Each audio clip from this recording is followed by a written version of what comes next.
The first step to getting these difficult thoughts into my lap and not before my eyes is to notice what's going on. We call this noticing and naming. I can notice and name what is happening in my brain.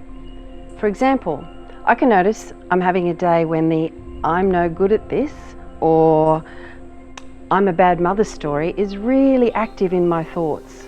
Our brain might be running this video of memories of things that have occurred in the past or fears about things that might happen in the future. And we can find we're paying attention to this movie rather than to what's real in this moment. Since we usually can't stop our brain telling us all sorts of unhelpful things, we need to notice and name what's going on in our mind.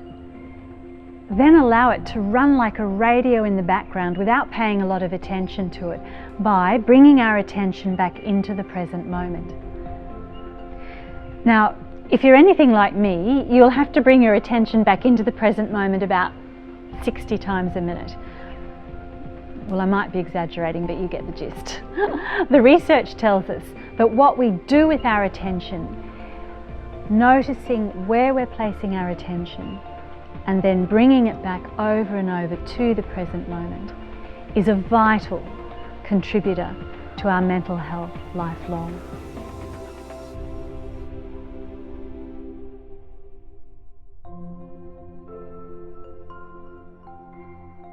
So I can also notice and name what's happening with emotions and sensations in my body. So for example, I might have the unpleasant whir of anxiety sitting in my solar plexus. I can notice if it seems to have a shape or a colour, or I might have a kind of heavy nothing or empty sensation. When we notice this is what's happening, it's time to drop an anchor.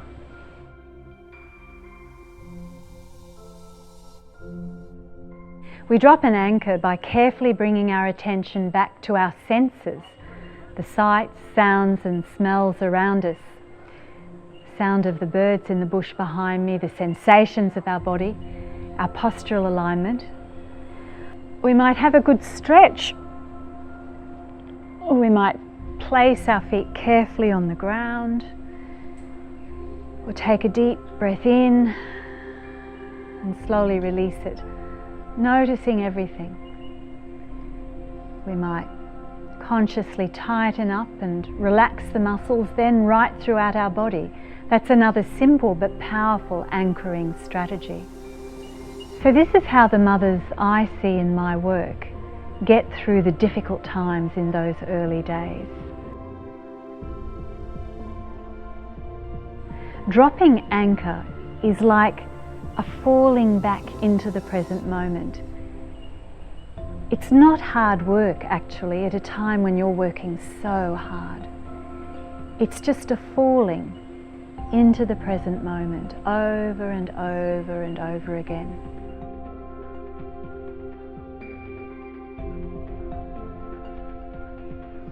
Oh, you're just eating my hand. You're eating my hand. Can you lift your head? I'm comfy. Oh. It's amazing how powerful these sensations can really feel for somebody, almost like you've got a storm inside you. I had all sorts of frighteningly strong feelings when I had babies. My feelings seemed to control me, and I found it hard to be the mother I really wanted to be. Anxiety is, I grant you, a yucky feeling. Let's face it, our heart pounds and we have that awful sensation in the solar plexus very often. Grieving a reality gap is a terrible thing too. It really hurts in the heart. Grief can sit there like a stone. We might be grieving because we thought we'd have a natural birth, but we had an emergency cesarean section instead. Or because we thought we'd like being a mum or a parent, but we don't so much. Sometimes we're grieving because our baby has an injury or medical condition, or worse, we've lost a baby. terrible things. Or we might grieve because we miss the paid work we were doing before we took maternity leave. When we're feeling really desperate, we might try all sorts of things to get rid of the painful feelings. We might watch a lot of TV or eat sweet or rubbishy foods. The many ways in which we avoid feelings aren't necessarily a problem at times, but when they are being used too much as a way of getting rid of painful feelings, they can take us away from our values. We might avoid the feelings of anxiety associated with getting out of the house just because it's difficult for us to manage that feeling, even though staying home causes babies to cry more. This is because inside the house there's a lack of rich and changing sensory nourishment, and then we all feel worse, ourselves and the baby. We need lots of contact with friends and other people, dropping in on our workplace. These are the things that make the days enjoyable, including physical exercise, very often walking at this time of life.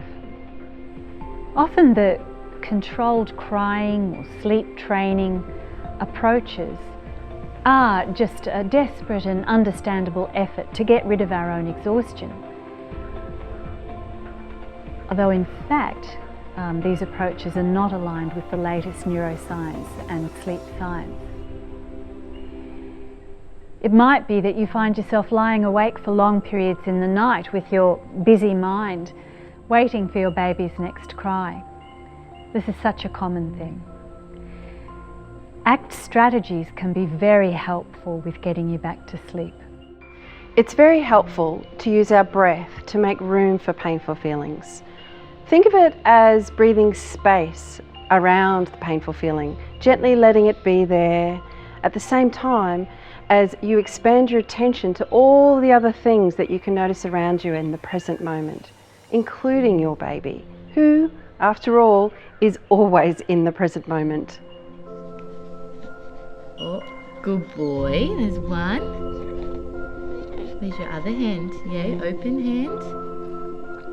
Yeah. Oh, oh.